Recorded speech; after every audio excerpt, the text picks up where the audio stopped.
Referee no fair, জালিম জুলম।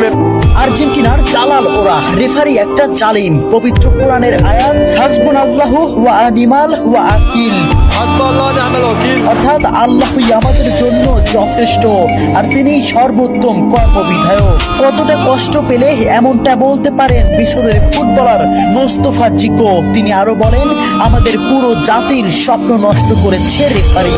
আর্জেন্টিনার দালাল ওরা, রেফারি একটা দেশের পুরো পরিশ্রমকে এক নিমিষেই নষ্ট করে দিলেন। ম্যাচের শুরু থেকেই তিনি আমাদের বিরুদ্ধে কাজ করেছেন।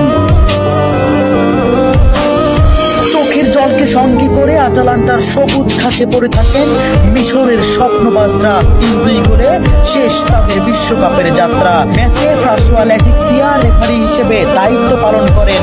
মিশরের একটি গোল বাতিলের পাশাপাশি ম্যাচের শেষ মুহূর্তে মোহাম্মদ সালার একটি ট্যাকেলও এড়িয়ে যান তিনি।